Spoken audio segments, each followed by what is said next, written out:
जिसका नाम है एसक्यूएल। आप में से बहुत सारे स्टूडेंट ऐसे हो सकते हैं जिन्होंने पहले कोई मॉड्यूल पढ़ा हो, लाइक पाइथन, एक्सेल। आप में से कोई ऐसा भी हो सकता है शायद जिसने अपना पहला ही मॉड्यूल स्टार्ट करा हो एसक्यूएल। ठीक है, तो देखते हैं कि ये क्या होता है एसक्यूएल और क्या इसकी ज़रूरत थी लाने की।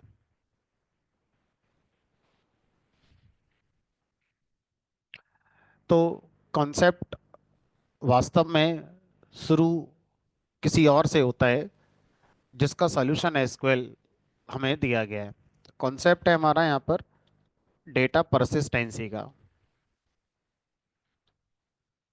डेटा परसिस्टेंसी का मतलब होता है कि मान लीजिए आपने किसी भी यूजर से डेटा गेट किया।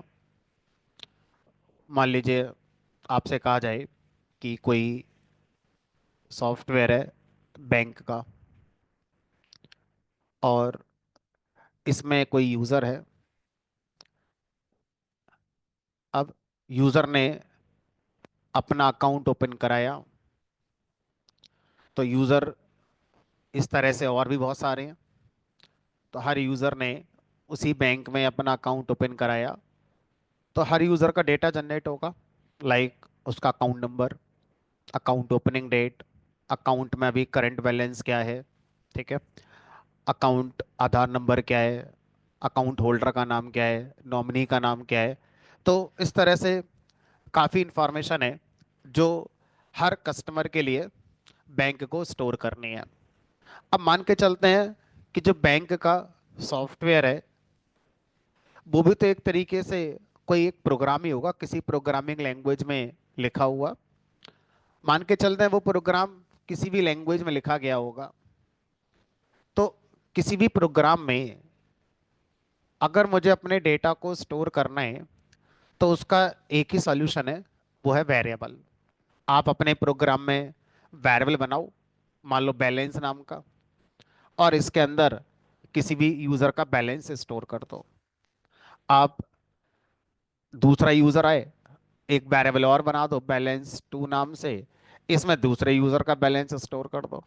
तो सर, अगर ऐसे ही करके बहुत सारे यूजर हैं, सबका बैलेंस स्टोर करना है, सबका अकाउंट नंबर, सबका आधार, तो ऐसे तो बहुत सारे वेरिएबल बनाने पड़ेंगे। पहली प्रॉब्लम तो ये हो गई। बट जो हम टॉपिक स्टार्ट कर रहे हैं परसिस्टेंसी का, ये नहीं कहता कि आपको कितने वेरिएबल बनाने पड़ेंगे प्रोग्राम में, कितने नहीं बनाने पड़ेंगे। ये कहता है कि ये सारे वेरिएबल्स जो आपने अपने प्रोग्राम के अंदर बनाए हैं, इनकी लाइफ क्या है, ये कब तक जिंदा रहेंगे, इनमें रखा डेटा कब तक स्टोर रहेगा।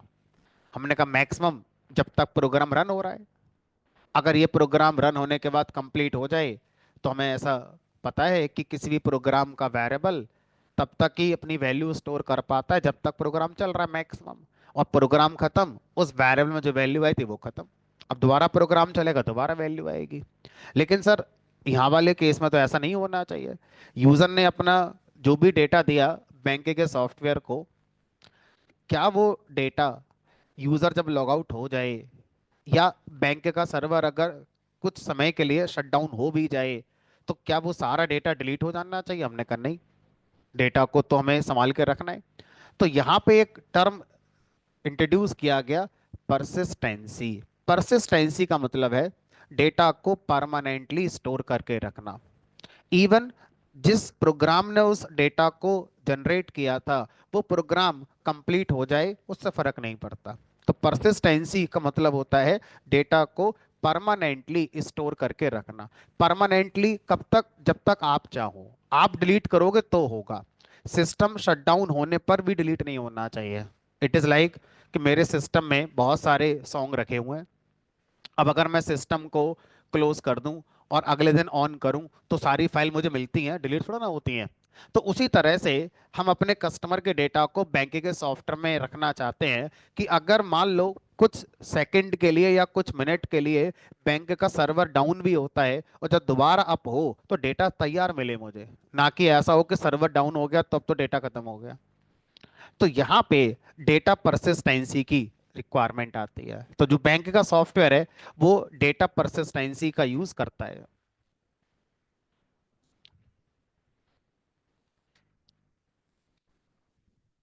अब बैंक का सॉफ्टवेयर तो एक एग्जांपल हो गया। सोचो कोई अमेजन की वेबसाइट है, फ्लिपकार्ट की वेबसाइट है, मिंत्रा वाली वेबसाइट है। यहाँ भी तो यूजर आते हैं, अपना ऑर्डर प्लेस करते हैं। तो उनकी भी तो डिटेल स्टोर करनी पड़ेगी इन वेबसाइट को, कि आपने अब तक कितने ऑर्डर, कितने अमाउंट के, कितना प्लेस किया था। तो सर ऐसे जेप्टो है, ब्लिंकिट है, फेसबुक है, पेटीएम है, सबको ही यूजर का डेटा स्टोर करना पड़ता है। और आईआरसीटीसी वाले नहीं करते होंगे, हमने वो भी करते होंगे। भाई आपने ट्रेन का टिकट बुक कराया, तो जितने भी यूजर हैं आईआरसीटीसी के, सबका डेटा इनके पास रखा ही होगा। आप अपना हिस्ट्री देख सकते हो, कब आपने किस ट्रेन में किस सीट नंबर पे कितने अमाउंट का टिकट बुक कराया था। तो ये सारे सॉफ्टवेयर जो आप अपनी डेली लाइफ में यूज करते हो, ये behind the scene data persistency का यूज करते हैं। समझ में आता है? परसिस्टेंसी का मतलब डेटा को परमानेंटली स्टोर करके रखना। लाइट चली जाए, सिस्टम शट डाउन हो जाए, सिस्टम क्रैश हो जाए, कोई फर्क नहीं पड़ता, जब सिस्टम सही होगा आपका डेटा आपको मिलेगा। इस कॉन्सेप्ट को परसिस्टेंसी के नाम से जाना जाता है। अब बात आती है कि परसिस्टेंसी के सॉल्यूशंस क्या क्या है ना? कैसे कैसे हम, देखो जगह मिल जाएगी, आगे बैठो आराम से, वहां बैठो।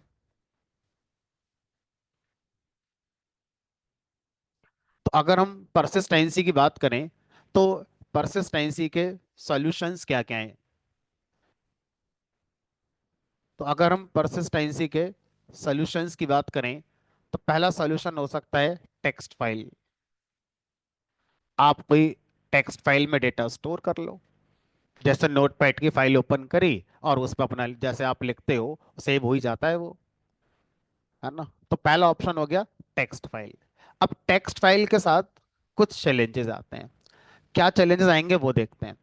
तो अगर कोई टेक्स्ट फाइल मैंने यहाँ पर जैसे अभी कुछ लिखा मैंने यहाँ पर, ऐसे यहाँ पर मैंने कस्टमर का अकाउंट नंबर स्टोर कर दिया, ठीक है, या बैलेंस स्टोर कर दिया, या कोई भी डिटेल यहाँ स्टोर कर दी, तो टेक्स्ट फाइल पर आप ये ऑपरेशन नहीं कर सकते कि अब इस कस्टमर के अकाउंट में 2,000 रुपये जमा करे हैं, अब इसका बैलेंस जितना था उसमें 2,000 बढ़ा दो।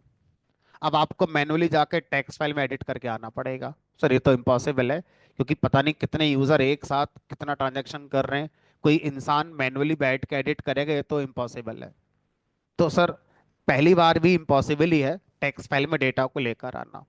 और अगर हम ये देखना चाहते हैं, बैंक का मैनेजर ये देखना चाहता है कि कितने कस्टमर ऐसे हैं जिनका अभी जीरो बैलेंस है, इन्होंने अभी कुछ डिपॉजिट ही नहीं करा है, कितने कस्टमर ऐसे हैं जिनका नेगेटिव बैलेंस है। नेगेटिव बैलेंस क्यों होगा? मान लीजिए आपने अकाउंट ओपन कराया जीरो बैलेंस पर, फिर बैंक ने क्या करा, डेबिट कार्ड 500 रुपये उसके लगा दिए, फिर चेकबुक इशू कराई, 100 रुपये उसके लगा दिए, 600 रुपये माइनस में चले गए। अब पैसे डालोगे 600 पहले कटेंगे पहले, क्योंकि आपने अपना अकाउंट ओपन कराया तो दो चीज़ों चाहिए। फिर क्वार्टरली आपका एसएमएस चार्ज कटेगा 25 रुपये, है ना? हर 3 महीने 25 रुपये काट रहा होगा बैंक वाला। बैंक में कितना पैसा पड़ा है? जीरो। अब ये सब माइनस बैलेंस हो गया आपका। तो जब भी पैसा डालोगे पहले इतना माइनस हो जाएगा। तो अब बैंक का मैनेजर देखना चाहता है कितने कस्टमर ऐसे हैं जिनका नेगेटिव बैलेंस चल रहा है अभी। तो अब एक फाइल के अंदर लाखों कस्टमर का डेटा रखा है, लेकिन आपके पास फाइल में ऐसा कोई तरीका नहीं है कि आप सिर्फ उन कस्टमर का डेटा देख पाओ जो नेगेटिव बैलेंस वाले हैं। तो फिर फाइल से डेटा कैसे देखते हैं? सीक्वेंशियल। अगर एक फाइल में आपने बहुत सारा डेटा रखा है, एक एग्जांपल के लिए मान लो इस फाइल के अंदर ही बहुत सारा डेटा रखा हुआ है, ठीक है, यहाँ से लेकर यहाँ तक इतना सारा डेटा रखा है, ठीक है। अब अगर मैं आपसे कहूँ कि मुझे बस इतना डेटा फैच करना है, तो कोई तरीका नहीं है, आपको सीक्वेंशियल यहाँ से पढ़ना होगा। ऐसे करके पहले ये पढ़ो, फिर ये पढ़ो, फिर ये पढ़ो, फिर ये, पढ़ते पढ़ते पढ़ते आप उस पॉइंट पर आ जाओ जहां पर आपको डेटा चाहिए, है ना? यानी कि पुराने जमाने में जो टेप रिकॉर्डर होते थे जिसमें कैसेट बजती थी साइड ए साइड बी वाली, है ना? आपको अगर साइड ए का चौथा गाना सुनना है तो आपको शुरू के 3 से होकर जाना पड़ेगा, भले ही फास्ट फॉरवर्ड करो या सुन के जाओ। लेकिन आज के ज़माने की तरह नहीं है ट्रैक 4 प्ले कर दो, ऐसा कोई तरीका नहीं है। तो टेक्स्ट फाइल के अंदर हम अपने डेटा को जब रखते हैं तो टेक्स्ट फाइल में डेटा का स्ट्रक्चर्ड मेंटेन नहीं कर सकते, डेटा को सीक्वेंशियल मैनर में स्टोर किया जाता है। तो सीक्वेंशियल इंफॉर्मेशन अगर हम सिंगल यूजर की रखना चाहें तो शायद रख सकते हो, है ना, लेकिन अगर बहुत सारे यूजर की इंफॉर्मेशन को अगर हम रखेंगे तो वो एक स्ट्रक्चर फॉर्मेट में होनी चाहिए, लाइक रो कॉलम के फॉर्म में होनी चाहिए, तो उसको मैनेज करना बहुत आसान होगा। तो text file is not a good solution for this purpose, but text file is a solution for persistency. Text file में परसिस्टेंसी होती है। ठीक है। अब दूसरा सॉल्यूशन हमारा आता है स्प्रेडशीट। स्प्रेडशीट स्प्रेडशीट्स वो होती हैं जो स्ट्रक्चर डेटा को स्टोर करती हैं। स्ट्रक्चर डेटा रो कॉलम की फॉर्म में डेटा को स्टोर करती हैं। तो ऐसी कई कंपनीज हैं जिनके सॉफ्टवेयर्स हैं जो स्प्रेडशीट की फैसिलिटी अवेलेबल कराते हैं। उनमें से एक का नाम सबने सुना है, एक्सेल। एक्सेल एक सॉफ्टवेयर का नाम है जो एक स्प्रेडशीट कैटेगरी का सॉफ्टवेयर है। ठीक है। इसके अलावा गूगल का भी सुना होगा आपने, गूगल शीट आती है, है ना। तो लोगों को 100 में से 50 से ज्यादा लोगों को लगता है एक ही बात है ये, गूगल शीट और एक्सेल शीट एक ही होती है, देखने में तो एक ही लग रहा है। दो अलग अलग सॉफ्टवेयर हैं ये, है ना। वो अलग कंपनी का है, ये अलग कंपनी का है। एक्सेल माइक्रोसॉफ्ट कंपनी का है और गूगल शीट गूगल कंपनी का ही। तो ऐसे और भी कंपनियां जिन हम जानते भी नहीं है, और वो एक्सेल जैसे ही हमें सॉल्यूशन प्रोवाइड करते हैं जिनको हम स्प्रेडशीट के नाम से जानते हैं। स्ट्रक्चर डेटा अगर आपको रो कॉलम की फॉर्म में रखना है तो आप स्प्रेडशीट के अंदर रख सकते हैं। अब स्प्रेडशीट में कुछ चैलेंजेस आते हैं। क्या चैलेंजेस आते हैं? अगर हम एग्जाम्पल के तौर पर एक्सेल को ही यूज करें तो एक्सेल के अंदर सबसे बड़ा चैलेंज ये है कि जब ये एक्सेल फाइल बनती है तो इसके अंदर डेटा डायरेक्ट स्टोर नहीं होता, शीट के अंदर स्टोर होता है। शीट 1, शीट 2, शीट 3 ऐसे करके स्टोर होता है। क्या मैं कहना चाह रहा हूँ इसको मैं दिखाता हूँ। तो मान लीजिए मेरे पास कोई एक्सेल फाइल है। अब इस एक्सेल फाइल में मैंने कहा डेटा स्टोर करो, तो डेटा तो इस शीट में स्टोर होगा। आप प्लस करके और बना लो शीट। एक्सेल फाइल एक वर्क बुक कहलाती है। जैसे एक बुक होती है ना, बुक माने किताब। अब बुक के अंदर क्या होते हैं? पेज होते हैं कई सारे, पहला पेज, दूसरा पेज, तीसरा पेज। इसी तरह से एक्सेल फाइल को वर्क बुक कहा जाता है, वर्क बुक। और हर पेज को शीट कहा जाता है, शीट 1, शीट 2, शीट 3। हर शीट पर आप स्ट्रक्चर डेटा को स्टोर कर सकते हैं। पहली प्रॉब्लम पहली प्रॉब्लम है कि आप अराउंड 1 मिलियन रोज को स्टोर कर सकते हैं। 10 लाख कुछ रोज हैं, उनसे ज्यादा रोज एक शीट में नहीं आएंगे। जैसे अभी पहली रो है, फिर दूसरी है, फिर तीसरी है, फिर चौथी है, फिर पांचवी है, कहीं तो खत्म होगी जाके लास्ट में। तो लास्ट इसका 10 लाख के आसपास होता है। तो एक शीट में 10 लाख से ज्यादा रोज नहीं आती। एग्जैक्ट एक बार देख लेना, 200-400 और ऊपर नीचे होंगी, बट मोटा मोटा 10 लाख रोज हमारा एक एक्सेल शीट में आ सकती हैं। ठीक है। अब अगर मुझे और ज्यादा रोज स्टोर करनी है तो मुझे दूसरी शीट पे जाना पड़ेगा, प्लस करके दूसरी शीट बनानी पड़ेगी। 10 लाख यहाँ पर भी स्टोर कर सकते हैं। ठीक है। अब अगर डेटा मेरा बहुत ज्यादा है तो मैं एक एक्सेल वर्कबुक में मल्टीपल शीट्स बनाकर डेटा को स्टोर कर सकता हूं, लेकिन प्रैक्टिकली ये एक्सेल सॉफ्टवेयर इतने अमाउंट डेटा को, ह्यूज अमाउंट ऑफ डेटा हो गया, हैंडल करने के लिए कैपेबल नहीं है। अगर आप इतना डेटा रखोगे, दूसरी शीट की बात ही छोड़ो सर, अगर आप सिर्फ पहली शीट के अंदर ही 10 लाख रोज डाल दोगे ना, तो ये इतना स्लो हो जाएगा, इतना स्लो हो जाएगा कि अगर आप किसी एक सेल पे क्लिक करोगे तो पहिए घूमने शुरू हो जाएंगे आपके। और आपने चार सेल को सेलेक्ट करके उनका एवरेज निकालना चाहा तो ये पता नहीं कितनी देर में रेस्पॉन्स आएगा। यानी कि एक्सेल की पहली प्रॉब्लम है कि वो एक शीट में 10 लाख के आसपास रोज स्टोर करने के लिए कैपेबल है, उससे ज्यादा रोज इसमें नहीं आ सकती। अगर आ जाएं तो एक्सेल बहुत स्लो हो जाता है। एक कमोडिटी हार्डवेयर, मतलब एक नॉर्मल हार्डवेयर जो होते हैं, जैसे हम i5 यूज कर रहे हैं, 8 GB रैम चला रहे हैं, नॉर्मल एसएसडी है, इस पर ही काफी स्लो हो जाएगा। हाँ, अगर आप मान लो और जनरेशन ले आए, 11th जनरेशन, 12th जनरेशन ले आए, उसमें जीपीयू लगवा दें, उसमें आप और रैम लगा दें 40 GB की, तो शायद बेटर हो जाए। बट एक नॉर्मल जो हार्डवेयर होते हैं हमारे लैपटॉप के, उस पर ऐसी एक्सेल फाइल को बनाएंगे तो बहुत स्लो हो जाएगी। दूसरा चैलेंज, एक्सेल फाइल में स्ट्रक्चर डेटा आ तो जाता है, लेकिन वहां पर कॉलम के हेडर को आप फोर्स नहीं कर सकते। बाय डिफॉल्ट कॉलम का हेडर यहाँ पर अगर आप देखें तो ABCD आ रहा है। अब मैं कहूँगा सर इसको रीनेम कर दो, इसको बता दो अकाउंट नंबर, इसको बना दो बैलेंस, इसको बना दो एड्रेस, इसको बना दो आधार, इसको बना दो पेन, इसको बना दो कुछ और। तो सर ये रीनेम नहीं होते, ये जैसे हैं वैसे ही रहेंगे। तो फिर क्या करें, इनसे तो सर समझ ही नहीं आएगा कि कौन सी वैल्यू क्या है। तो हमसे कहा गया भाई एक काम करो, अपनी पहली रो पे ना अपने कॉलम खुद बना लेना ऐसे करके, कि ये अकाउंट नंबर है, ये आपका बैलेंस है, ये आपका आधार है, ऐसे करके। इस तरह से ये आपका पैन नंबर हो गया, and so on so on so on so on. अगर मैं भूल गया तो भूल गए तो भूल गए, कोई कहने वाला नहीं है कि क्यों भूल गए। कोई एक्सेल में इस बात की कोई कंप्लेंट नहीं आएगी कि आपने पहली रो पे डेटा क्यों डाल दिया।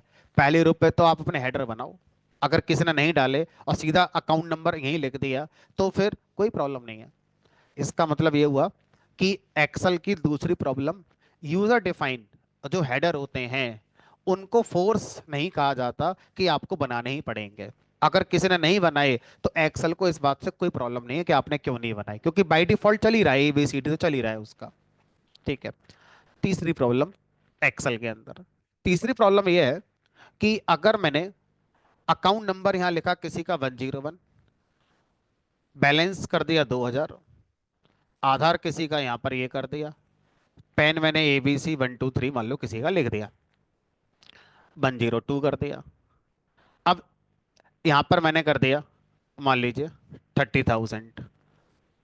अब ये बताओ, क्या बैलेंस कॉलम में ऐसे वैल्यू लाना चाहेंगे? यहां पर मान लो किसने लिख दिया सोनू, तो रोकने वाला कौन है एक्सेल में? मैं तो चाहता हूं इस कॉलम के अंदर सारी वैल्यू न्यूमेरिक आए, क्योंकि अगर मुझे इस कॉलम का सम देखना होगा तो इसको सेलेक्ट करूंगा तभी तो इसका सम एवरेज काउंट आएगा।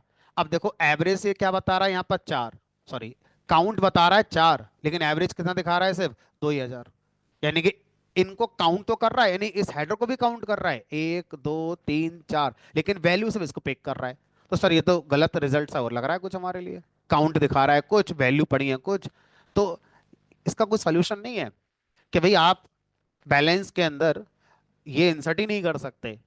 तो हमने कहा एक्सेल के अंदर बाय डिफॉल्ट ऐसा कोई, बाय डिफॉल्ट शब्द बोला है मैंने, बाय डिफॉल्ट ऐसा कोई रूल नहीं है कि आप किसी कॉलम में सिर्फ न्यूमेरिक वैल्यू स्टोर कर सकते हैं, अल्फाबेट्स नहीं आ सकते, या अल्फाबेट आ सकते हैं न्यूमेरिक वैल्यू नहीं आ सकते। और मान लो अगर आप ऐसा चाहते हैं, मान लो अगर आप ऐसा चाहते हैं तो आपको एक्सेल के अंदर ऐड ऑन करना पड़ेगा एक फीचर के लिए जिसका नाम है डेटा वैलिडेशन। तो डेटा वैलिडेशन का कॉन्सेप्ट यूज करके आप एक्सेल के किसी कॉलम में वैल्यू किस टाइप की आ सकती है उसको लिमिट कर सकते हैं। तो आई गेस यहाँ पे कोई ऑप्शन आता है, डेटा में जाओ और यहाँ पर देखो, यहाँ आ रहा है वैलिडेशन, ये आ रहा है डेटा वैलिडेशन, डेटा वैलिडेशन, और अलाउ एनी वैल्यू। यहाँ पर क्या कर दो, सिर्फ होल नंबर कर दो, मान लो ऐसे करके कर दिया मैंने। ठीक है। मिनिमम 0 आना चाहिए, मैक्सिमम की लिमिट कोई बताई नहीं मैंने। किस कॉलम की बात हो रही है? हमने कहा बैलेंस की बात करनी है, तो उस कॉलम को एक बार यहाँ सेलेक्ट करने का ऑप्शन नहीं आ रहा है, आई गेस पहले से सेलेक्ट करके चलना पड़ेगा। ठीक है। Minimum must be numeric value, expression containing A numeric value. अब यहाँ पर पहले ही प्रॉब्लम क्या आ रहा है कि सर आपका हेडर ही बैलेंस कौन सा कैसा है, टेक्स्ट टाइप का है। तो ये कैसे लिखोगे? क्योंकि अगर आप इसमें वैलिडेशन लगा रहे हो कि न्यूमेरिक आना चाहिए, तो पहले ही आपका वैलिड हो रहा है कि ऑलरेडी आपने इस कॉलम BL लिखा हुआ है। अब ये हटाओ फिर, तो ये हटाएंगे तो हेडर चला जाएगा। तो ये समस्या ही समस्या है यहाँ पर हमारी। चलो किसी तरह से मैंने इसको मान लो हटा दिया, और मैंने कहा चलो मान लेते हैं B माने बैलेंस। अब इस कॉलम पर वैलिडेशन लगाते हैं, data validation, allow whole number, बाकी छोड़ दिया, मिनिमम मैक्सिमम बताना पड़ेगा। चलो कुछ भी दे दिया फिलहाल के लिए, लग गया वैलिडेशन इस वाले कॉलम पर। अब देखते हैं कि अगर मैं यहाँ पर मान लो ऐसे लिखता हूँ 30K एंटर करता हूँ, एरर आ गई कि this value does not match the data validation rule.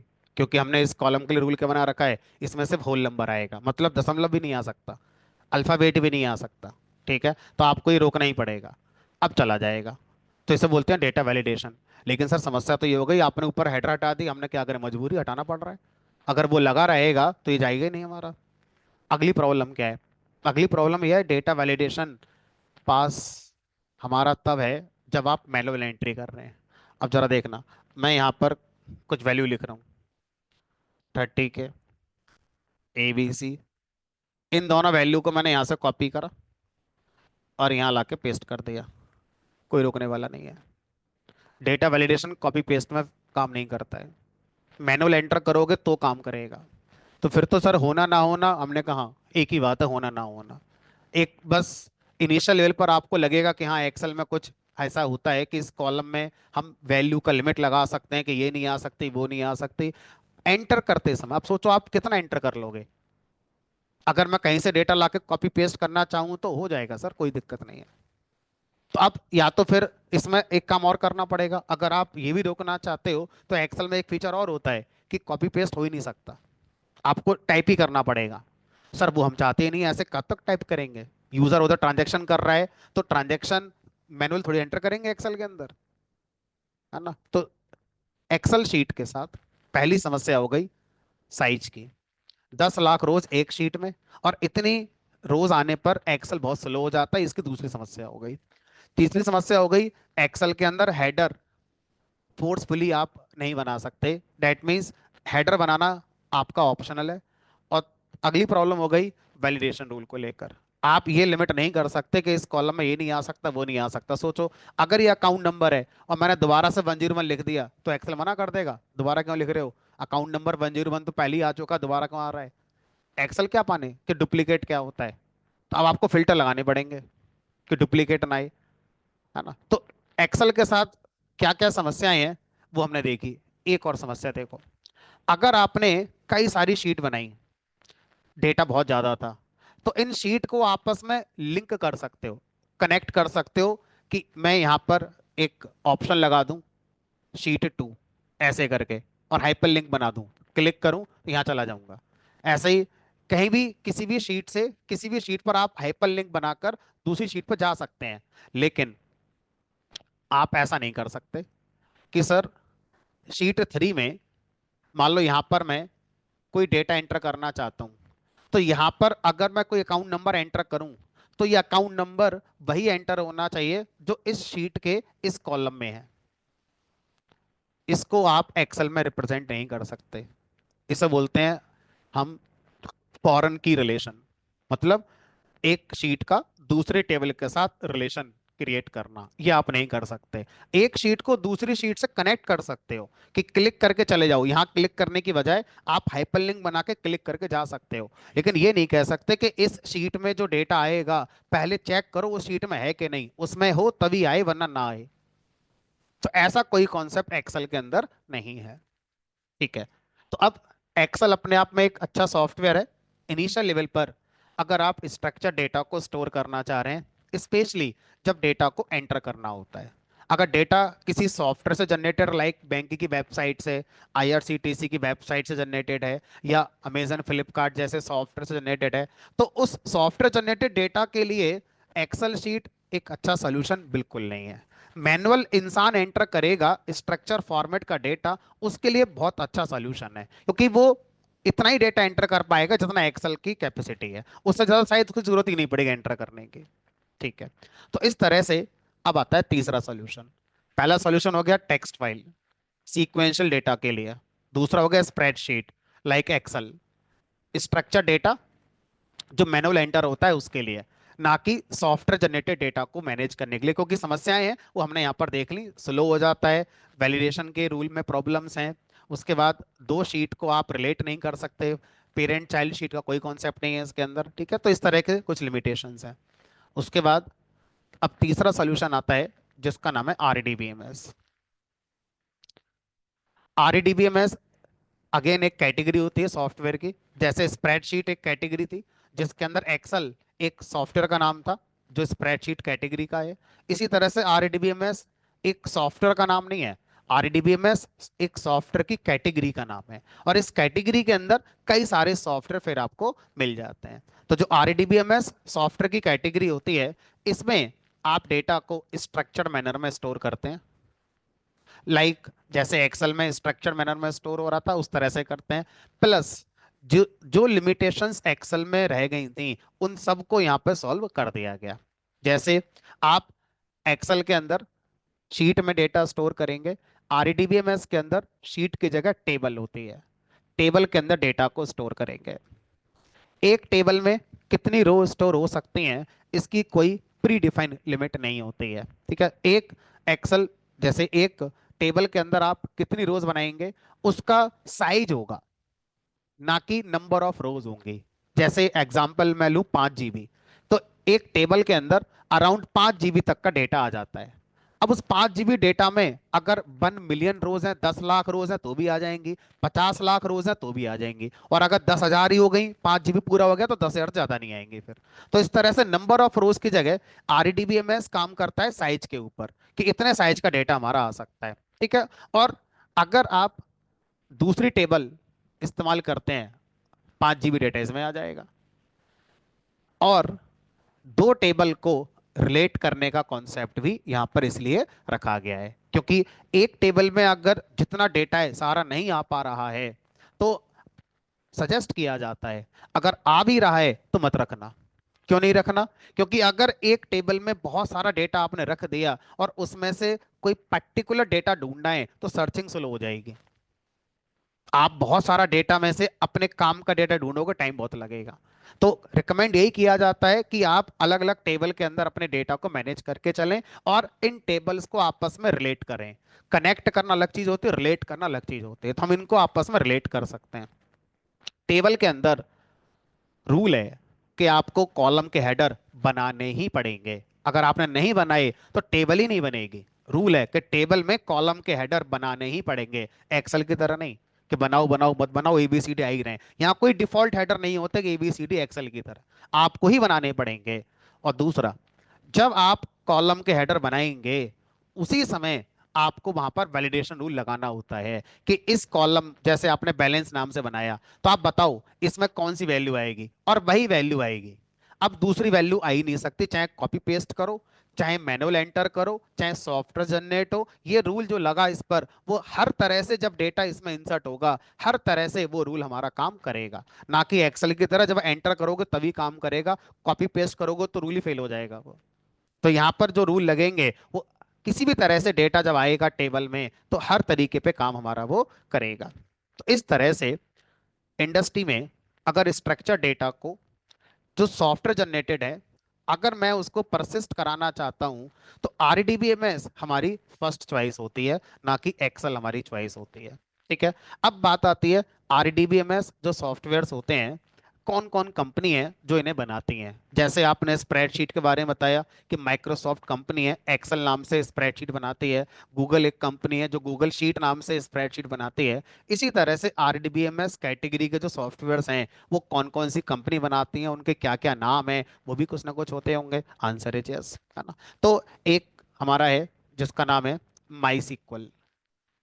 तो माई सीक्वल एक आरडीबीएमएस सॉफ्टवेयर का नाम है, और जिस कंपनी ने इसको बनाया, वो कंपनी आज मर्ज हो गई है ओरेकल के अंदर। तो पहले माई सीक्वल जो सॉफ्टवेयर बनाया था, ये बनाया था सन माइक्रो सिस्टम ने। सन माइक्रो सिस्टम एक कंपनी हुआ करती थी, जो फेमस हो गई थी जावा की वजह से। जावा एक प्रोग्रामिंग लैंग्वेज होती है, जैसे पाइथन एक लैंग्वेज है, ऐसी जावा एक प्रोग्रामिंग लैंग्वेज होती है।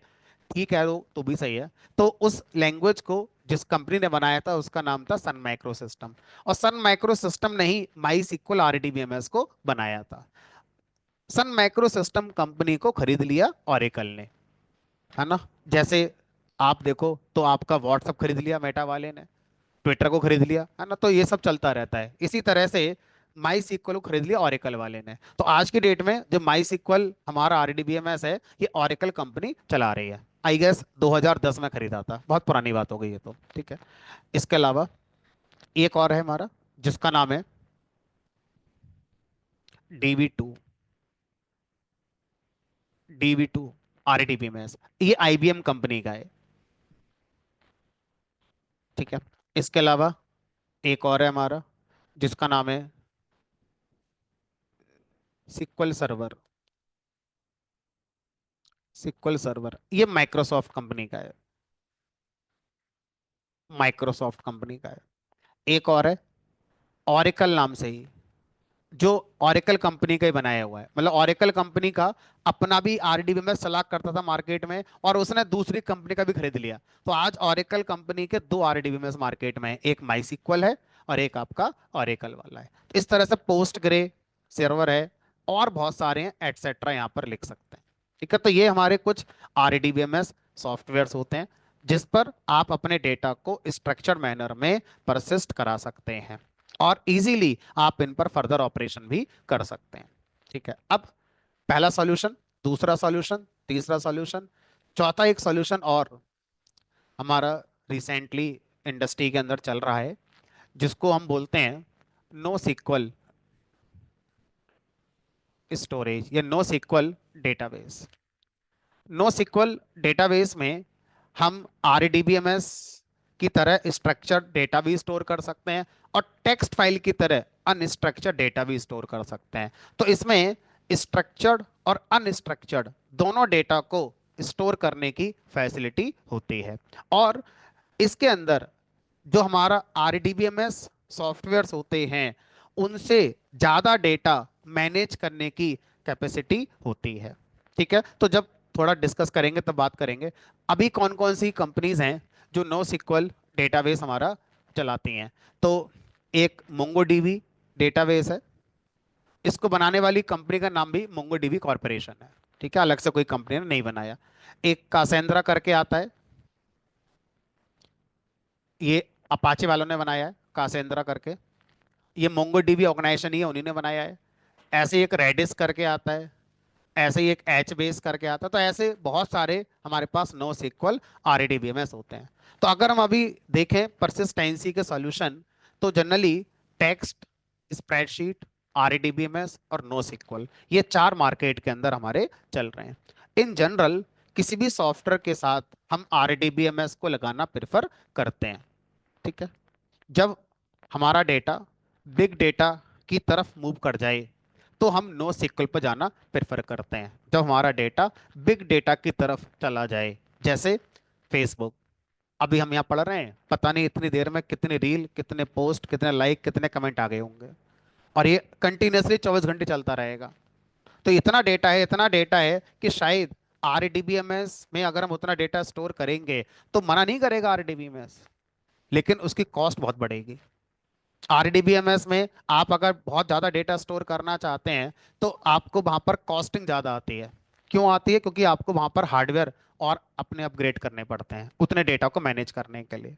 नो सिक्वल आरडीबीएमएस कह रहा है कि उतने ही हार्डवेयर पर हम ज़्यादा डेटा स्टोर करवा देंगे जितने माई सिक्वल नहीं करा पा रहा था। ठीक है। तो इस तरह से नो सिक्वल जो डीबीएमएस होते हैं हमारे, ये हमारा बिग डेटा की तरफ जब आप मूव करते हैं, वहां पर हमें इनकी याद ज्यादा आती है, क्योंकि जितने साइज के हार्डवेयर पे हम आरडीबीएमएस में डेटा स्टोर कर पा रहे थे जितने अमाउंट का, नो सिक्वल कह रहा है हम इतने ही हार्डवेयर पे ज्यादा डेटा स्टोर करवा देंगे आपका। कैसे करवा देंगे वो तो जब पढ़ेंगे तब समझ में आएगा आपको कैसे करवा देंगे। ठीक है। तो इस तरह से ये चार तरह के सॉल्यूशन हमारे पास अवेलेबल डेटा परसिस्टेंसी को लेकर हो जाते हैं।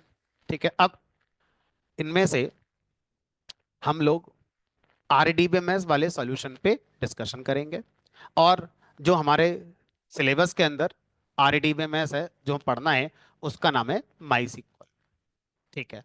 तो बाकियों को पिक्चर से हटा देते हैं, और हम सिर्फ आरडीबीएमएस की ही बात करेंगे। ठीक है। तो दो दो लाइन फटाफट लिखते चलते हैं क्योंकि चीज़ें फिर ज़्यादा हो जाएंगी। Data persistency, it is a technique to store data permanently.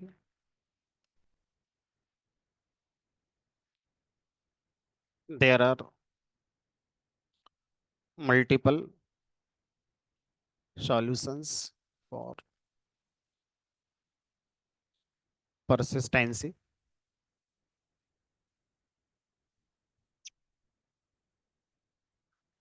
Text file,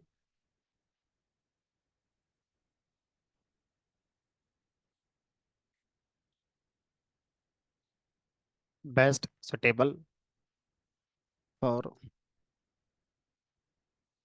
sequential data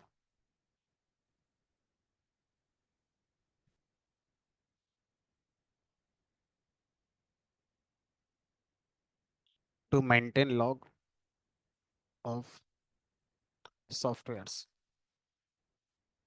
तो टेक्स्ट फाइल सीक्वेंशियल डेटा को परमानेंटली स्टोर करने का अच्छा सॉल्यूशन है, और उसका बेस्ट एग्जांपल है लॉग मेंटेन करना। लॉग मेंटेन करने का मतलब होता है जैसे आप अपनी मोबाइल ऐप चलाते हो और अचानक से मोबाइल ऐप क्रैश हो जाए, तो आपको एक ऑप्शन आता है सेंड रिपोर्ट।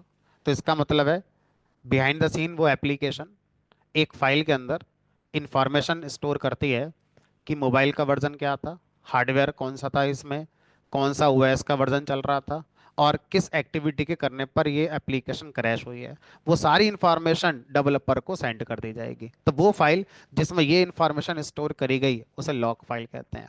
दूसरा, जब किसी भी हम एप्लीकेशन में लॉगिन करते हैं, तो कुछ एप्लीकेशन उस लॉगिन का टाइम मेंटेन करते हैं कि कितने टाइम पर किस आईपी एड्रेस से किस यूजर ने लॉगिन किया था, और वो इंफॉर्मेशन एक टेक्स्ट फाइल में स्टोर होती रहती है। तो ऐसी इंफॉर्मेशन को बोलते हैं लॉग फाइल। ठीक है, तो इस तरह की एक्टिविटी को ट्रेस करना, लॉग मेंटेन करना कहलाता है। उसके लिए टेक्स्ट फाइल सबसे बेटर सोल्यूशन हमारे लिए होती हैं। चलो, तो दूसरा हमारा आता है spreadsheet,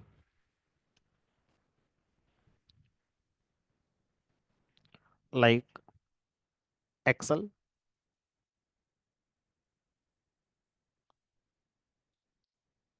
best suitable for structure data. Structure data के लिए ये हमारा बेस्ट सुटेबल होती है।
प्रैक्टिकली 1 मिलियन शायद हम कर भी नहीं पाएंगे, है ना।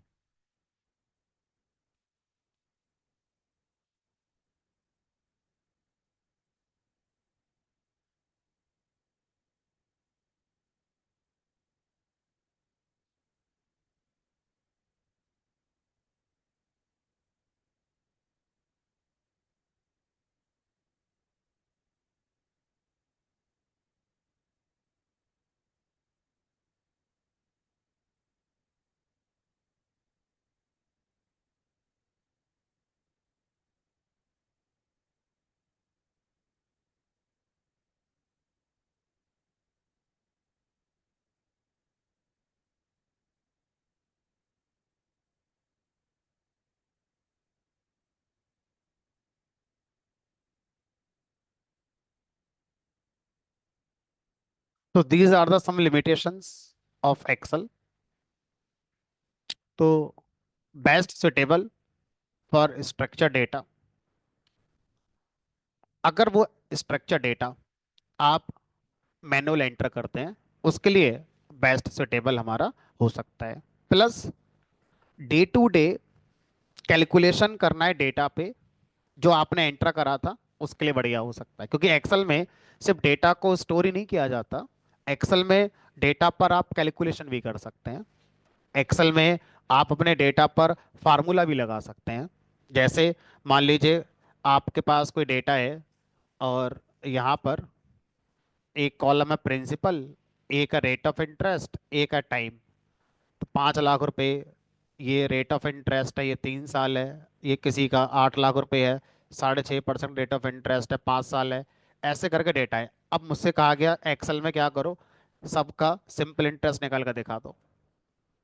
अगर ये प्रिंसिपल है, ये रेट ऑफ इंटरेस्ट है, ये टाइम है, तो सिंपल इंटरेस्ट क्या आएगा, ये है तो क्या आएगा। तो एक्सेल के अंदर कैलकुलेशन भी किए जा सकते हैं। एक्सेल में एक फार्मूला बार होता है, फार्मूला बार का यूज करके आप अपने कस्टम फार्मूले इंप्लीमेंट कर सकते हैं। एक्सेल में ऑटोमेशन भी किया जा सकता है फार्मूलेस का, यूजिंग बीबीए कॉन्सेप्ट। बीबीए नाम की एक लैंग्वेज होती है जो ऑटोमेशन कराने वाला काम करती है। ठीक है, तो एक्सेल में सिर्फ डेटा स्टोर होता है, यहाँ तक लिमिट नहीं है। एक्सेल में उस डेटा पर आप कैलकुलेशन कर सकते हैं। ज्यादा बार यूज उसका इसीलिए कर रहे हैं कि हम उस पर कैलकुलेशन कर पा रहे हैं इजीली। ठीक है, तो वो जो कैलकुलेशन है, अब एक्सेल के अंदर आप एआई को इंटीग्रेट कर सकते हैं कि अगर किसी चीज का फार्मूला उसमें नहीं है, कोई फंक्शन उसमें नहीं है, तो आप उसमें थर्ड पार्टी फंक्शन को डाउनलोड करके भी यूज कर सकते हैं। ठीक है, जैसे पाइथन के अंदर पिप इंस्टॉल करके थर्ड पार्टी लाइब्रेरी आ जाती हैं, इसी तरह से इसमें एड ऑन आ जाते हैं। अब एक्सेल के अंदर कोई चीज नहीं है, बाहर से सपोर्ट है, डाउनलोड करो आ जाओ, लेकिन वो पेड फीचर है, वो फ्री वाले फीचर नहीं है। तो काफी कुछ अच्छा है ना, डेटा के लिए। तो लेकिन जिस लेवल पर हम बात कर रहे हैं, उस लेवल की चीजें एक्सेल के अंदर फिर भी नहीं है। ठीक है।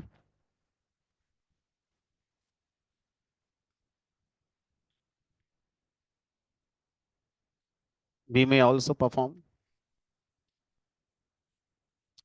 Day to day calculations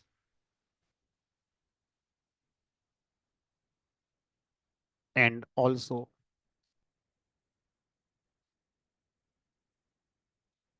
define custom formulas. ठीक है, तो अब तीसरा आता है हमारा आरडीबीएमएस। तो आरडीबीएमएस की अगर हम बात करें, like MySQL, Postgre, SQL Server, DB2, etcetera, इनकी लिस्ट और बड़ी हो सकती है। ठीक है,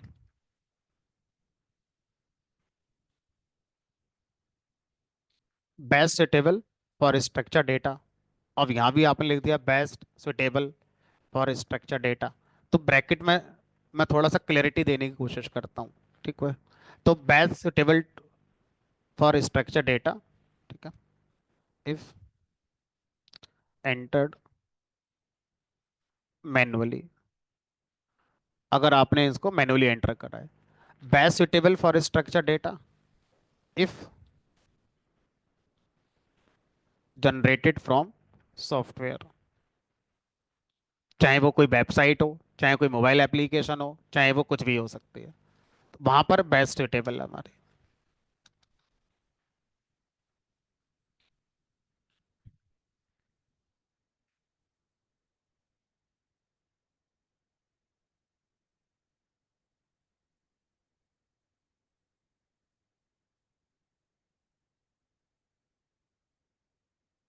size of data generally depends on hardware.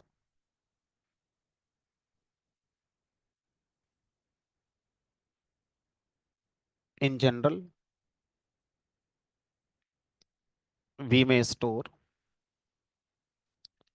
GB to TB data size of data. तो एक जनरल आइडिया लिया जाए तो जीबी से टीबी तक का डेटा आपके पास है, तो आप आसानी से स्टोर कर सकते हैं। बाकी आपका जो हार्डवेयर है वो कैसा है, उस पर डिपेंड करेगा एग्जैक्ट कितने साइज तक का डेटा आपका आ जाता है।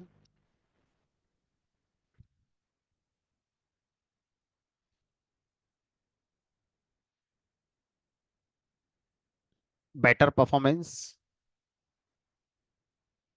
than Excel with same size data. Same size के डेटा को एक्सेल में डालो, सेम साइज के डेटा को आरडीबीएमएस में डालो, आरडीबीएमएस की परफॉर्मेंस बेटर होगी than Excel.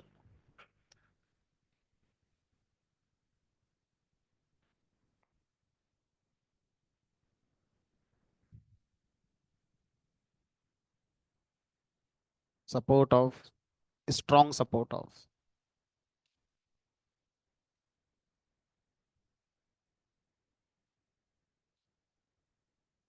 Data validation rules. तो यहाँ पर डेटा वैलिडेशन रूल स्ट्रॉन्ग की जगह आप लिखना चाहो तो वीक लिख सकते हो, या data validation can be passed easily, copy paste करो पास हो जाएगा। ठीक है। तो यहाँ पर वैलिडेशन रूल बहुत स्ट्रांग है, उनको पास नहीं किया जा सकता, एरर आ जाएगी, कर ही नहीं सकते किसी तरह से। अगर आपने रूल लगा दिया उस पर तो वो मानना ही पड़ेगा आपको।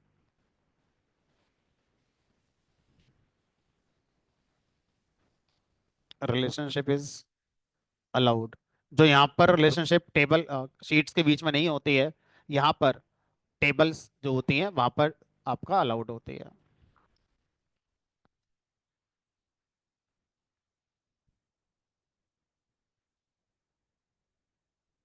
Calculations are also allowed. मतलब आरडीएमएस के अंदर भी सम, एवरेज आप निकाल सकते हैं, फार्मूला भी अपना लगा सकते हैं, एंड ऑल्सो, एंड एक साल लिखते हैं calculations and custom formulas are also allowed. तो आप आरडीएमएस के अंदर भी अपने फार्मूले लिख सकते हैं, लाइक एक्सेल जैसे वहां पर लिखते हैं ऐसे यहाँ भी लिख सकते हैं। ठीक है, वहां पर कैलकुलेशन होती है, यहाँ भी कैलकुलेशन आप कर सकते हैं। ठीक।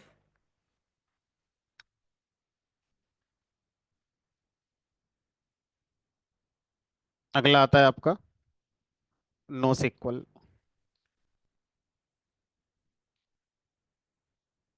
Like Mongo dB,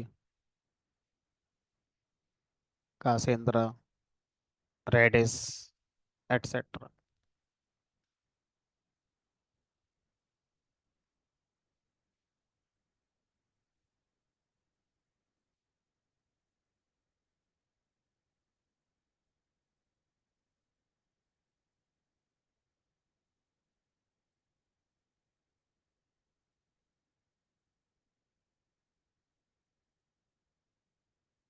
unstructured data sequential data को ही कहते हैं। अनस्ट्रक्चर्ड डेटा कह लो या सीक्वेंशियल डेटा कह लो, एक ही बात है। तो best suitable if you want to store both structured and unstructured data।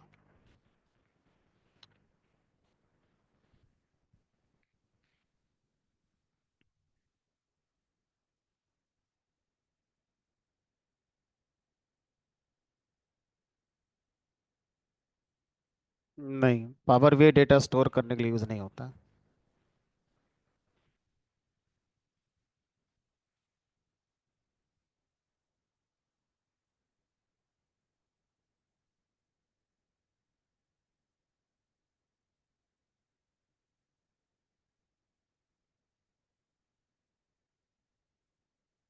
Better performance than RDBMS. तो नो सीक्वल का एक लोगों का लालच है कि इसकी परफॉर्मेंस आरडीबीएमएस से भी फास्ट होती है। ठीक है। रिलेशनशिप इसमें नहीं होती, ये थोड़ा सा इसका ड्रॉबैक है। Relationship is not allowed but we have alternate ways. वो रिलेशनशिप जो आरडीएमएस में हो जाती है फॉरेन की लगा के, वो फॉरेन के कॉन्सेप्ट नो सिक्वल में नहीं होता, सिर्फ प्राइमरी की मिलेगी, फॉरेन की नहीं होती है इसमें। लेकिन हमारे पास वही काम करने के अल्टरनेट तरीके होते हैं। कैलकुलेशंस, कस्टम फार्मूले इसमें भी अलाउड होते हैं, कोई दिक्कत नहीं है। ये लो। तो परसिस्टेंसी का मतलब क्या है, ये हमारी समझ में अच्छे से आ गया होगा। समय और इंडस्ट्री तेजी से आगे बढ़ रही है, तो एटसेट्रा लगा देना हमारे लिए सेफ होगा। हो सकता है हम इससे ज़्यादा ना जानते हो, बट इंडस्ट्री के अंदर चलता हो, तो मैंने ईटीसी लगा दिया कि ये चार तो वो हैं जो हम जानते हैं। इसके अलावा हो सकता है कुछ और भी चल रहा हो मार्केट में, समय के साथ बदला जा सकता है, अपने आप को अपडेट किया जा सकता है। अब बात आती है कि सर, जितने भी आरडीबीएमएस है उसमें डेटा एंटर कैसे होगा। क्या कहा आपने? मैंने कहा जैसे मैं आपसे कहूँ एक्सेल में डेटा एंटर कैसे होगा। एक्सेल एक स्टोरेज है, सही है। डेटा पहुंचा कैसे? हमने कहा पहुंचा कैसे क्या, खोलो, टाइप करो, पहुंच गया। मतलब आप ये कहना चाह रहे हो एक्सेल अपने आप में एक एडिटर भी है? भाई डेटा पहुंचाने लिखना पड़ेगा ना। तो एक्सेल अपने आप में एक स्टोरेज है, और स्टोरेज से पहले वो एक एडिटर भी है, क्योंकि एक्सेल शीट पे ही आप लिखते हो, भाई उसी शीट के अंदर ही स्टोर हो जाता है। समझ में आ रही है कहानी, क्या कहा जा रहा है आपसे? ठीक है। और अगर आपसे कहा जाए कि मुझे किसी भी फार्मूले को इंप्लीमेंट करना है, फार्मूला बार है, यहाँ पर फार्मूला लिख लो जो फार्मूला आपको लगाना है। मतलब एक्सेल शीट में ही फार्मूला लिखने की फैसिलिटी है। एक्सेल शीट के अंदर ही अपने इसके डेटा वैलिडेशन रूल हैं, फॉर्मेटिंग जो जो करना है वो आप ना कर सकते हो। ठीक है। लेकिन जब बात आरडीबीएमएस की आती है, तो आरडीबीएमएस के अंदर अपना कोई एडिटर नहीं है कि भाई आप आरडीबीएमएस खोलो और एंटर करना शुरू कर दो और हो गया से। आप आरडीबीएमएस के अंदर डायरेक्ट कोई फार्मूला बार नहीं होता, ये डायरेक्ट कोई क्लिक नहीं होता कि क्लिक करा सम आ गया और क्लिक करा ये आ गया। तो फिर कैसे होगा? जितने भी आरडीबीएमएस हैं, सारे आरडीबीएमएस डेटा को स्टोर कराने के लिए, डेटा को मैनिपुलेट मैनिपुलेट मतलब उसमें प्लस माइनस गुणा भाग कराना, फार्मूले लगवाना, डेटा को लेकर आना, ये सब करने के लिए एक लैंग्वेज पे डिपेंड होते हैं, और उस लैंग्वेज का नाम होता है एसक्यूएल। तो इसका मतलब ये है कि अगर मेरे पास आरडीबीएमएस है, किस कंपनी का, किसी का भी ले लो सर आप, जिसके साथ आपका डील सही हो जाए। डील मतलब आप जिसका इंटरफेस आपको अच्छा लगे, जो आपको सस्ता पड़े, जो आपके लिए सही लगे, वो ले लो आप, है ना, इसको डील कह रहे हैं। तो ये माई सिक्वल आरडीबीएमएस हो गया, या ये ऑरेकल आरडीबीएमएस हो गया, या पोस्ट ग्रे हो गया, पोस्ट ग्रे भी एक है, ठीक है, या सिक्वल सर्वर हो गया, और बहुत सारे हो सकते हैं। ठीक है, ऐसे डॉट डॉट डॉट करती है। तो अब ये यूजर है, अब यूजर कह रहा है चलो मैं तैयार हूं डेटा पहुंचाने के लिए, डेटा निकालने के लिए, डेटा पे कैलकुलेशन करने के लिए। कहाँ करूं? एक्सेल में तो फार्मूला बार आ जाता है, या वहीं पर डेटा एंटर कर दो, सेलेक्ट कर दो, काम हो जाता है। यहाँ पर ऐसा नहीं है। तो इसके लिए आपको एक लैंग्वेज पढ़नी होती है जिसका नाम है सिक्वल, SEQUEL।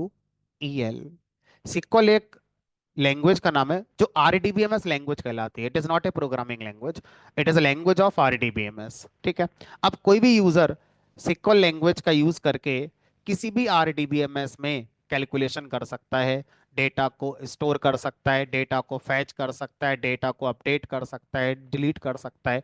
तो जो करना है सिक्वल से करना है। फुल फॉर्म इसकी है स्ट्रक्चर्ड इंग्लिश क्वेरी लैंग्वेज। तो ये लैंग्वेज जब आप पढ़ेंगे और लिखेंगे, तो आपको ऐसा लगेगा जैसे इंग्लिश में हम लोग कोई सेंटेंस लिखते हैं। तो इसलिए इसके नाम में ई लेटर जोड़ा गया, स्ट्रक्चर्ड इंग्लिश क्वेरी लैंग्वेज। पढ़ने वाले को लगेगा ही नहीं कि वो कुछ टेक्निकल पढ़ रहा है, उसको लगेगा जैसे इंग्लिश में सेंटेंस लिखा जाता है उसी तरह से एक सेंटेंस लिखा जा रहा है। लेटर ऑन इस लैंग्वेज में इसका नाम चेंज करा गया, और जो इसके अंदर बॉबल लेटर हैं उनको ड्रॉप कर दिया गया, जितने बॉबल लेटर थे उनको हटा दिया गया, और फिर इसका नाम पड़ गया SQL। अब जो कम्युनिटी है जो इसको मेंटेन कर रही है उसका कोई एक वजह रही होगी, है ना, शायद लिखने में ज़्यादा टाइम लगता होगा। ठीक है। तो अब आज इसका नाम SQL है, बट कुछ लोग अगर इसे आज भी सिक्वल प्रोनाउंस करें तो वो सही माना जाता है, गलत नहीं माना जाता। तो SQL is a language of RDBMS.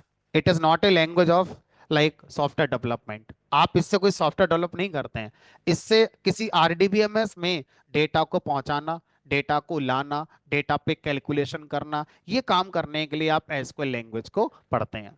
ठीक है। अब अच्छी बात यह है कि सारे RDBMS की लैंग्वेज एक ही है। एक टाइम जब शुरू में ये सब कॉन्सेप्ट इंट्रोड्यूस हो रहे थे, तो सारे आरडीबीएमएस अपनी अपनी लैंग्वेज बना चुके थे कि हमारे आरडीबीएमएस के लिए ये लैंग्वेज है, दूसरे के लिए ये लैंग्वेज है।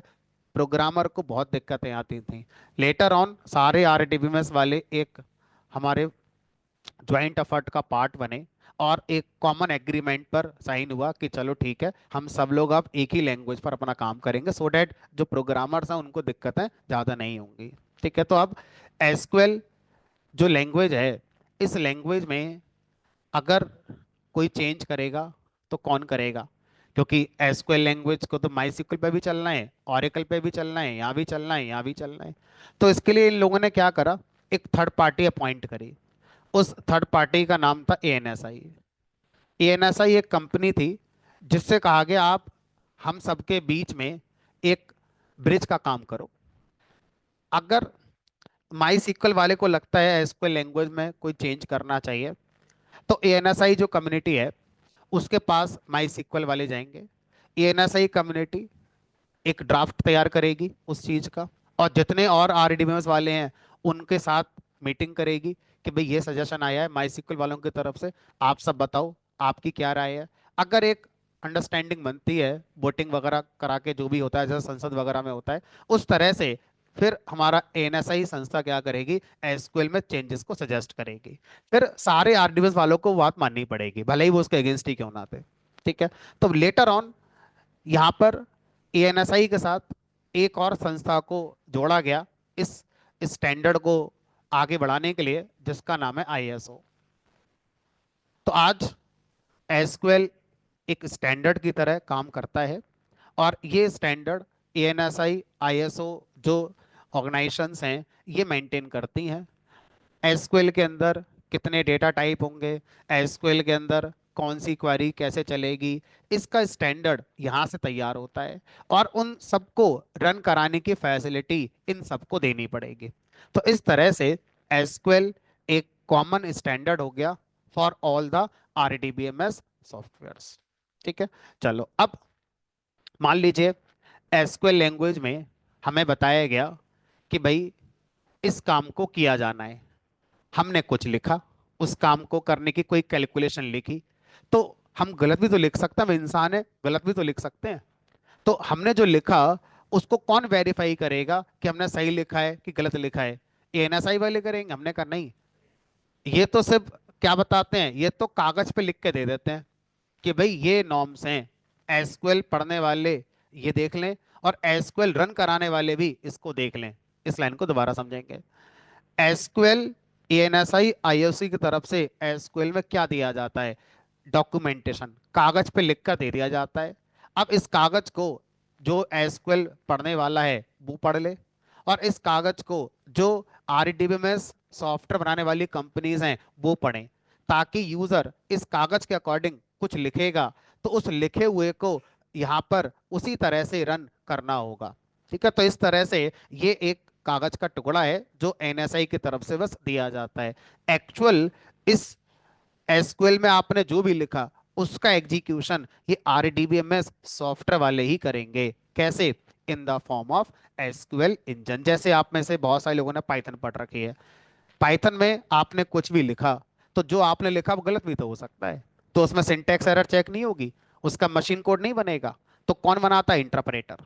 इसी तरह से एसक्यूएल लैंग्वेज में आपने कुछ भी लिखा तो उसकी गलती भी तो चेक होनी है पहले, फिर आपने जो लिखा उसका मशीन कोड भी तो बनेगा, तभी तो सीपीयू रन करा पाएगा। ये काम करने के लिए एसक्यूएल इंजन नाम से एक कंपोनेंट होता है, और ये एसक्यूएल इंजन जो कंपोनेंट है ये कौन बनाएगा?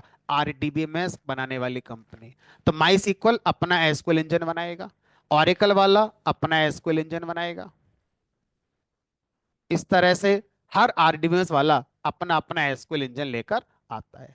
तो आपने जो भी लिखा उस लिखे हुए को ये रन कराएगा माई सीक्वल पे, आपके लिखे हुए को ये एसक्यूएल इंजन रन कराएगा, अगर आप ओरेकल पे जा रहे हो आपके लिखे हुए को ये रन कराएगा। तो इस तरह से अगर कोई आपसे पूछे इस पूरी पिक्चर से कि फिर एसक्यूएल क्या है,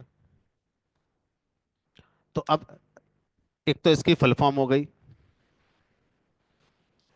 स्ट्रक्चर्ड क्वेरी लैंग्वेज, तो फुल फॉर्म हो गई। ठीक है, तो फुल फॉर्म को इसी के साथ ब्रैकेट में लिख देते हैं।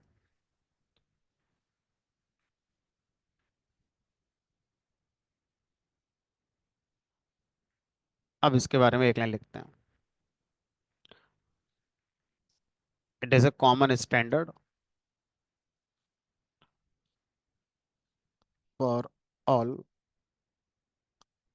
RDBMS softwares.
तो हमें एसक्यूएल को पढ़ना है, स्ट्रक्चर्ड क्वेरी लैंग्वेज को पढ़ना है, और इस लैंग्वेज को पढ़ना होगा तो हमें एक RDBMS चाहिए होगा। एसक्यूएल लैंग्वेज किसी RDBMS में डेटा को स्टोर, डेटा को फैच, डेटा को कैलकुलेट करने के लिए यूज होती है। तो आप बोलो सर हम तो एसक्यूएल पढ़ेंगे बट RDBMS नहीं लगाएंगे। तो एसक्यूएल लैंग्वेज पे आपने जो लिखा है वो जिस RDBMS के लिए लिखा है वो होना मस्ट है। अगर वो नहीं है तो इसका कोई रोल नहीं बचा फिर। तो इसका मतलब एसक्यूएल को पढ़ने के लिए एक RDBMS होना ही चाहिए। एसक्यूएल अपने आप में एक स्टोरेज नहीं है। इस लाइन को दोबारा सुनेंगे। एसक्यूएल अपने आप में एक परसिस्टेंसी स्टोरेज नहीं है। एसक्यूएल में डेटा स्टोर नहीं होता है। डेटा स्टोर कहाँ होता है? RDBMS में। एसक्यूएल क्या करती है फिर? RDBMS तक डेटा पहुंचाने वाला काम करती है। एसक्यूएल क्या करती है फिर? RDBMS से डेटा लाने वाला काम करती है। एसक्यूएल क्या करती है फिर? RDBMS में जो डेटा रखा है उस पर कैलकुलेशन करने वाला काम करती है। उसमें जो फार्मूले लगाने हैं वो वाला काम करती है। समझ में आ रही है कहानी? तो इस तरह से SQL itself is not a storage. आप अगर कोई मेरे पास आए, अक्सर देखो ये सब कंफ्यूजन रहता ही है, ठीक है।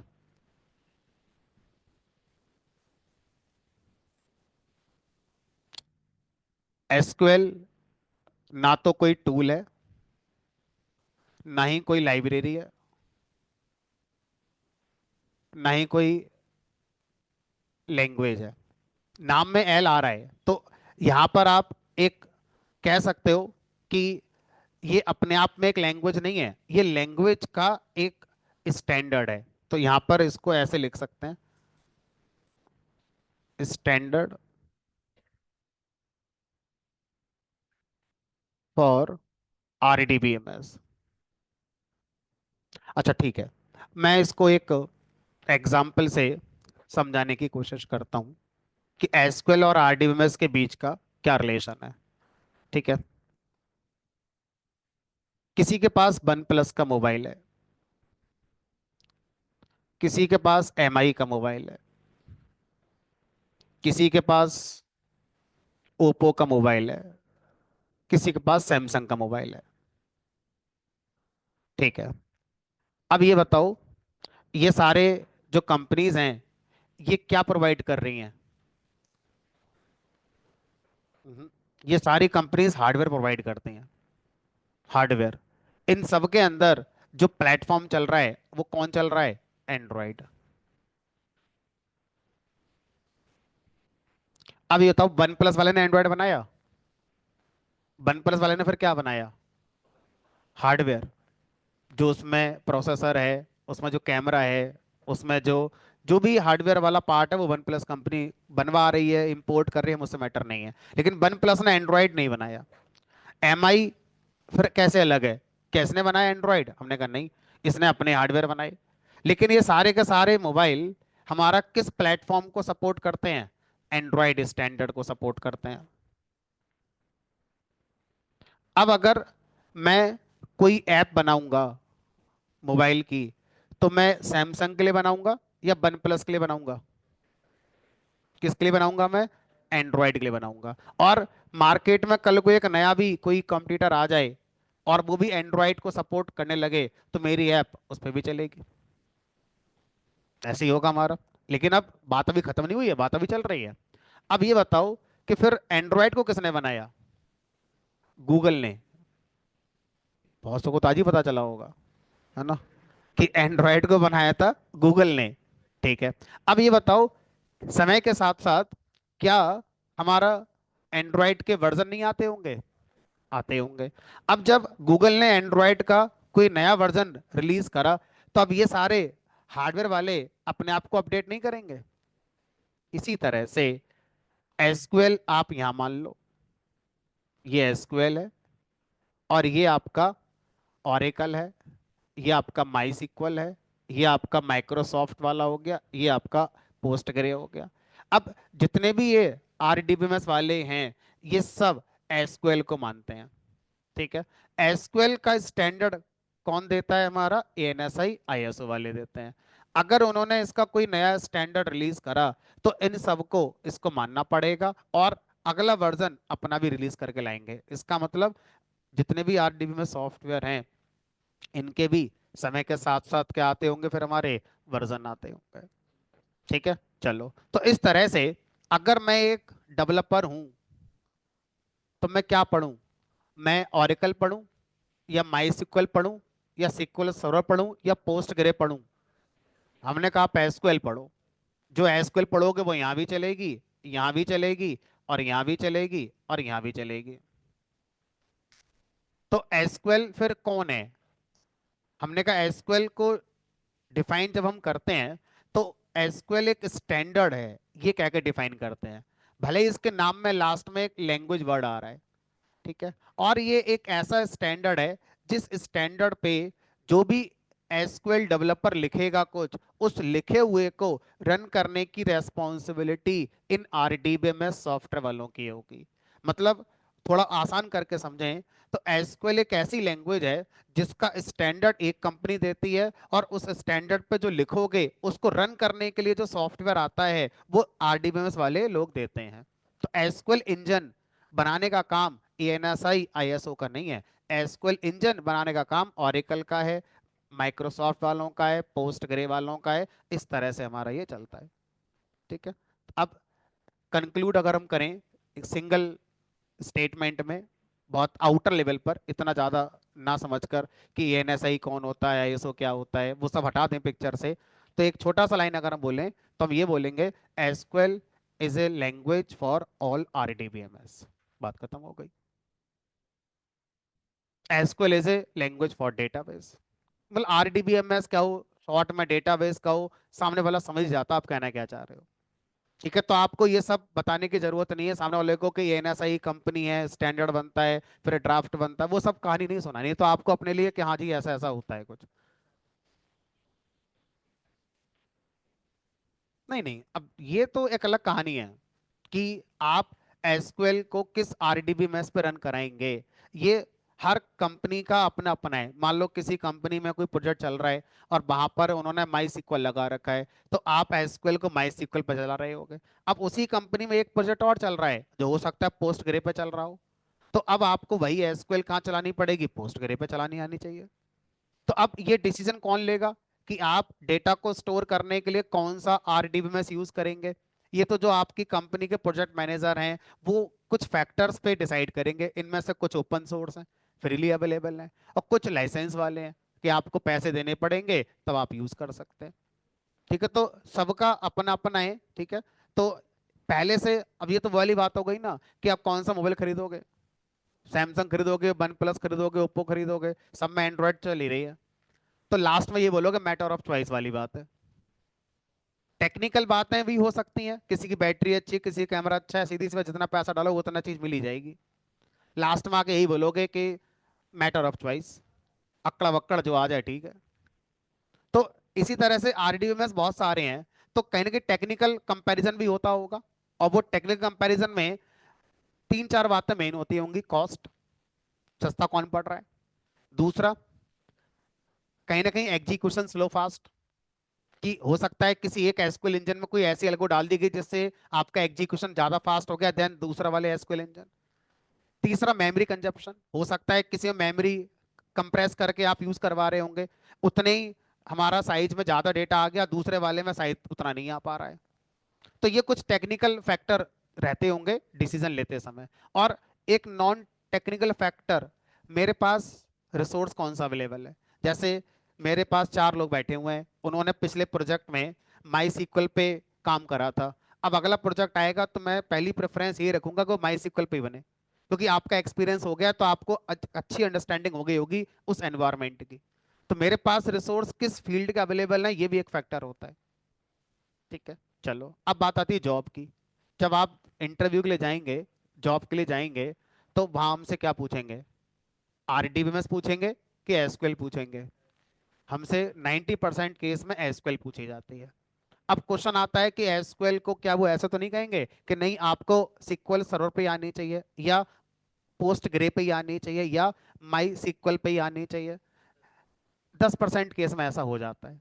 90% केस में जनरली कंपनीज एसक्यूएल डेवलपर की डिमांड करती हैं, क्योंकि उन्हें ही पता है कि आज उन पे जो प्रोजेक्ट है वो मान लो ऑरेकल पे चल रहा है, कल को हो सकता है पोस्टग्रे पे नया प्रोजेक्ट आ जाए। तो अब आपको एक्सपीरियंस एसक्यूएल का है तो आप सब पे काम कर लोगे, कोई दिक्कत नहीं है। समझ में आ रही है? तो जब भी मार्केट में कंपनी जब जाती है रिक्रूट करने के लिए, तो वो एसक्यूएल डेवलपर ढूंढते हैं। लेकिन अगर 10% वाले वो ये कहें नहीं हमें तो ऑरेकल डेवलपर चाहिए, इसका मतलब उन्होंने क्लियर कर दिया है हमें ऐसे बंदे चाहिए जिनको एसक्यूएल आनी चाहिए ओरेकल डेटाबेस के ऊपर, ना कि माई सीक्वल पर, ना ही पोस्टग्रे पे। तो उन्होंने अपना प्रोफाइल का नाम पहले लिख दिया क्या, ओरेकल डेवलपर। तो ऐसा 10% केस हमारा हो सकता है। चलो भाई, तो अब सर माई सीक्वल कहाँ से डाउनलोड होगा, कैसे आएगा, क्या प्रोसेस होगा उसको इंस्टॉल करने का, फटाफट इसको हम यहाँ पर अभी देख लेते हैं। तो यहाँ चलेंगे, गूगल पर जाएंगे, यहाँ लिखेंगे डाउनलोड माई एसक्यूएल सर्वर। तो ये आ गया माई सिक्वल सर्वर। अभी जो लेटेस्ट वर्जन माई सिक्वल का चल रहा है वो 9 पॉइंट हमारा आ चुका है, 9.0। तो आप माई सिक्वल सर्वर 9 पॉइंट इवन 1 भी आ चुका है, तो आप 9.1 को डाउनलोड कर लेना। तो गूगल पर जाकर टाइप करेंगे डाउनलोड माई सिक्वल 9.1। ये आपका विंडोज़ के लिए भी आता है, मैक के लिए या सब के लिए आता है। तो आप यहाँ से प्लेटफॉर्म सेलेक्ट कर लेंगे, बाय डिफॉल्ट विंडोज़ का आ रहा है। और ये इंस्टॉलर इसका ये आ जाता है, अराउंड 118-19 MB का है। ठीक है, इस पे सिंपल डाउनलोड पे क्लिक करेंगे और ये कह रहा है ऑरेकल पे अकाउंट बनाओ। तो अब हमें अकाउंट नहीं बनाना है, no thanks, just start my download. लेकिन अभी जब तक ये डाउनलोड हो रहा है तब तक एक और इसके डिपेंडेंसी। अच्छा ये बताओ, ये जो माई सीक्वल का आरडीबीएमएस है ये एक सॉफ्टवेयर ही तो है, तो इसको भी तो किसी लैंग्वेज में बनाया गया होगा, सी प्लस प्लस में। तो माई सिक्वल जो आरडीबीएमएस है उसको सी प्लस प्लस लैंग्वेज बनाया गया है। अब समस्या यहाँ पर यह है कि आपके लैपटॉप में सी प्लस प्लस इंस्टॉल होनी चाहिए, तब माई सिक्वल इंस्टॉल होगा, वरना माई सिक्वल इंस्टॉल ही नहीं होगा। ये इसकी एक डिपेंडेंसी है। दोबारा सुनेंगे इस लाइन को, MySQL RDBMS C plus plus language में बनाया गया है। तो जिस लैपटॉप पे आपने इसका सेटअप अभी डाउनलोड करके डबल क्लिक करेंगे इंस्टॉल होगा ही नहीं, बोलेगा सी प्लस प्लस इंस्टॉल करो पहले। तो आप सी प्लस प्लस अलग से डाउनलोड करके आपको इंस्टॉल करनी पड़ेगी। उसके लिए आप यहाँ पे जाके लिखेंगे download C plus plus redistribution, इस पर क्लिक करेंगे तो ये सी प्लस प्लस की लाइब्रेरी की सपोर्ट आ जाएगी, लेटेस्ट सपोर्ट माइक्रोसॉफ्ट की वेबसाइट से। इसको डाउनलोड कर लेंगे और ये आपका 64 बिट 32 बिट के लिए आ जाती है। तो मेरा 64 बिट का है तो मैंने ये डाउनलोड कर लिया। ठीक है, मैं यूआरएल दोनों आपके ग्रुप में शेयर कर दूंगा, आना घर जाके आराम से डाउनलोड कर लेना।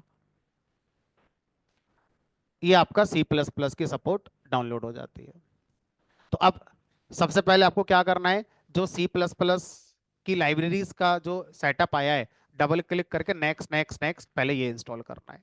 उसके बाद फिर आपको माई सीक्वल का जो सेटअप है ये आपको इंस्टॉल करना है। ये आपसे अभी होगा नहीं, अगर हो गया तो कुछ स्टेप्स हैं जहां पर थोड़ा ध्यान रखना है। तो आप सिर्फ क्या करेंगे, इस वाले सी प्लस प्लस वाले सॉफ्टवेयर को डाउनलोड करके इंस्टॉल कर भी सकते हैं, और इस वाले सेटअप को आपको डाउनलोड करना है, इंस्टॉल नहीं करना है। अगली क्लास में लैपटॉप लेकर आएंगे और सेटअप आपके पास होना चाहिए। हमारे पास इंटरनेट की कोई व्यवस्था नहीं है, ठीक है। अपना सेटअप अपने साथ लैपटॉप पर डाउनलोड करके लाना। अगली क्लास में ये मत कहना सर मेरे पास सेटअप नहीं है, नहीं है तो आपकी अपनी जिम्मेदारी होगी, ठीक है। अगली क्लास हमारी कल नहीं होगी, कल मैं अवेलेबल नहीं हूँ, परसों होगी, यानी कि कल बैच ऑफ रहेगा आपका। 24-25 को होगी अगली क्लास आपकी।